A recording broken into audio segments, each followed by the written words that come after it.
അന്യായമായ വൈദ്യുതി ചാർജ് വർധനവിനെതിരെ പലശന മണ്ഡലം കോൺഗ്രസ് കമ്മിറ്റി പന്തം കൊളുത്തി പ്രതിഷേധ പ്രകടനം നടത്തി. KPCC ആഹ്വാനപ്രകാരം സംസ്ഥാനത്തുടനീളം നടക്കുന്ന പ്രതിഷേധ പരിപാടികളുടെ ഭാഗമായാണ് പല്ലശ്ശേനിയിലും പ്രതിഷേധ പ്രകടനം നടന്നത്. തല്ലുമന്നത്ത് നിന്ന് ആരംഭിച്ച ചിറാക്കോട് ജംഗ്ഷനിൽ പ്രതിഷേധ യോഗത്തോടെ പരിപാടി സമാപിച്ചു. യോഗം നെന്മാർ ബ്ലോക്ക് കോൺഗ്രസ് പ്രസിഡന്റ് വിനോദ് ചക്രായി ഉദ്ഘാടനം ചെയ്തു. സമസ്ത മേഖലയിലും സമസ്ത വകുപ്പുകളിലും ഇത്തരത്തിൽ അഴിമതിയും ധൂർത്തുമല്ലാതെ കൊള്ളയടിയല്ലാതെ മറ്റൊന്നും തന്നെ നടക്കുന്നില്ല എന്നൊരു യാഥാർത്ഥ്യം നമുക്ക് മുമ്പിലുണ്ട്.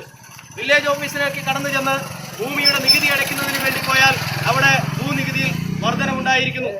കുടിവെള്ളത്തിന്റെ ബില്ലടയ്ക്കുന്നതിന് വേണ്ടി വാട്ടർ അതോറിറ്റിയിൽ പോയാൽ കുടിക്കുന്ന വെള്ളത്തിനുൾപ്പെടെ അമിതമായ ചാർജ് വർധനവുണ്ടായിരിക്കുന്നു.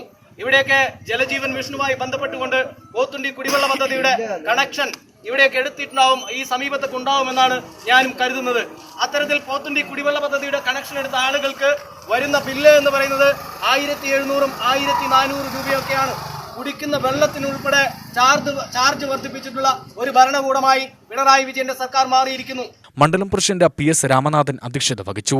സുധീർ പാറക്കളം, R ജയനാരായണൻ, പ്രഭാകരൻ കളരിക്കൽ, മനു പല്ലാവൂർ, ശ്യാം ദേവദാസ്, PC ശശീന്ദ്രൻ, S അശോകൻ, മറ്റ് നേതാക്കൾ തുടങ്ങിയവർ നേതൃത്വം നൽകി.